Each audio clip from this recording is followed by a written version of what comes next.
Welcome to Abu Simbel! Today, we're heading to one of ancient Egypt's most recognizable sites, Abu Simbel, built in 1244 BC.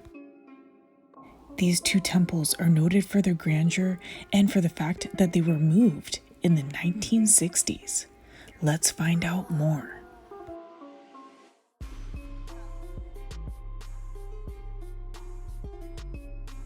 Okay, so yesterday we took a flight from Cairo to Aswan. It was an hour and a half flight, then Aswan to Abu Simbel, only a 30-minute flight, and we are right here, really close to the Sudan border. We are going to Abu Simbel Temple.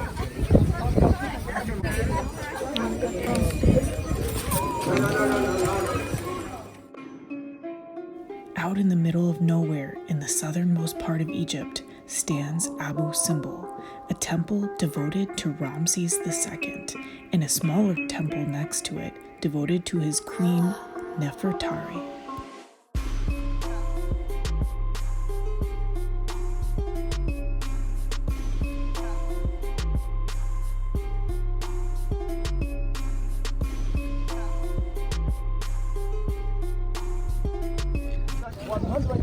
This was carved out of the mountain.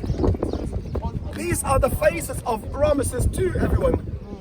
So what they did, everybody, that they've actually, yes, cut the mountain into pieces and cut the temple into pieces. But in order to give it the same look as it looks down there, they had to build, look everybody, a massive concrete dome. There it is. Huge concrete dome, everyone. Big one, made out of concrete. That's to carry everyone, yes, all the blocks above the temple, and in order not to crush the temple. There's a cobra on the forehead, as we can see, and the foal's beard. Sadly, as you can see, the second statue, look, his head is completely gone, the body, but you can still see on the floor, look, the head, the forehead, but it has always been like this. When it was found, even by Belzoni, everybody, yes, it was found just like that, because of the earthquake which hit the country in the year 27 BC. Once you go inside, everyone, you will see the statues, yes? All painted, everybody.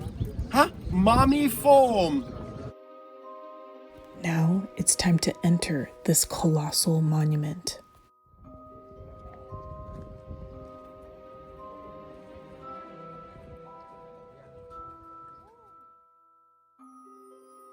Stepping into this monument completely takes your breath away.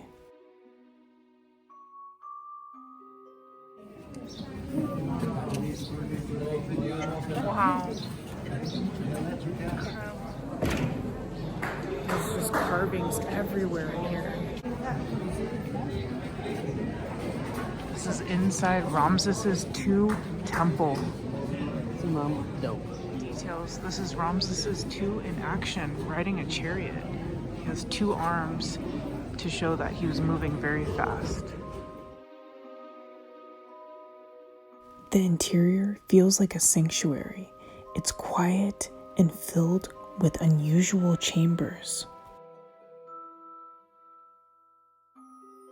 There are scenes of Egyptian triumphs, Ramses in action, and depicted as a god among gods.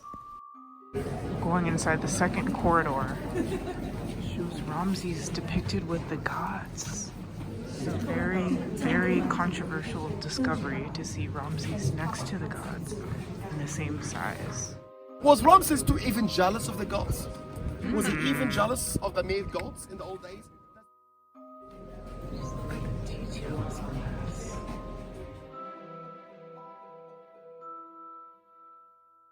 Walls and walls of carvings and hieroglyphics.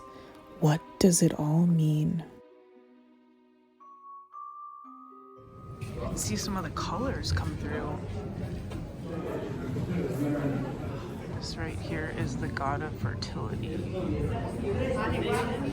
That's why.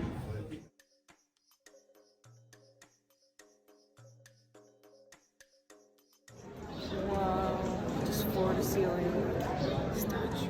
Look at these faces. into my eyes, and you will be cursed forever. Muhahaha.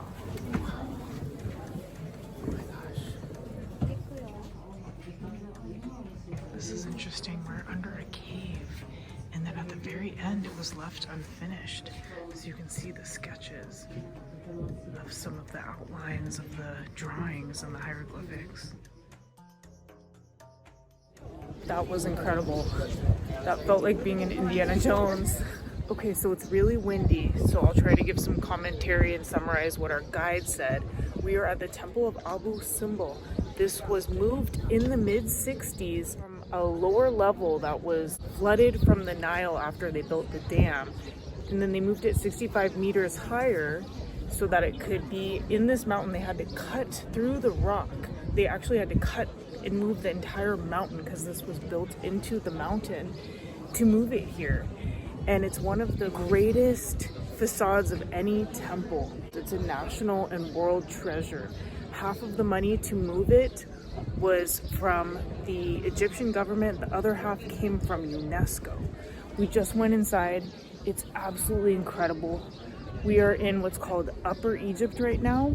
Upper Egypt meaning the lower part of Egypt. We're very close to the Sudan border, only 45 kilometers away. And behind me is the river, so you can see the Nile and then the temple.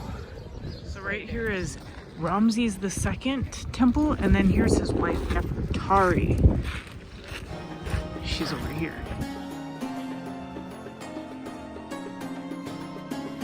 So Ramses was very vain, so there's 4 statues of him and just 2 of his wife Nefertari at the facade here. Now it's time to enter Nefertari's temple. It's much smaller, softer, and more feminine than Ramses II. It's the second time in ancient Egyptian history that a temple was dedicated to a queen.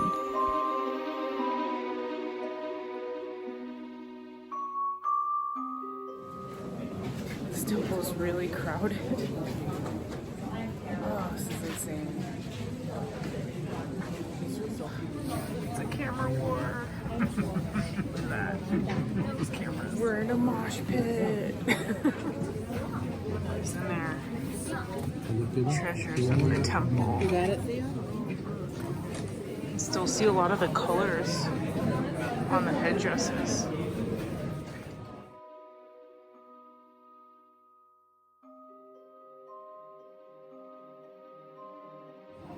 So this depicts him defeating the Nubians. We're in an area called Nubia. We're very close to Sudan. The Nubians were a threat to this area. Nubian means gold too. If you like these views of the temple, hit the thumbs up button down below.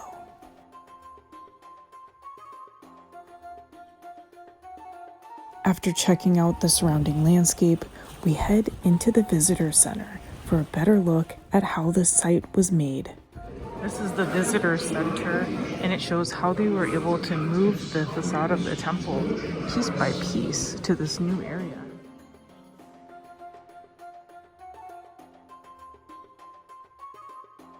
Gave us one of these. It's called a datto. It looks kind of like a fig Newton. It's a biscuit filled with dates. Trying the datto. It's exactly like a fig Newton. A little bit less filling though. Flying back to Aswan. We hope that you enjoyed this tour of Abu Simbel and get a chance to visit very soon. If you like this video, hit the thumbs up button, share with your friends, and subscribe for more travel videos.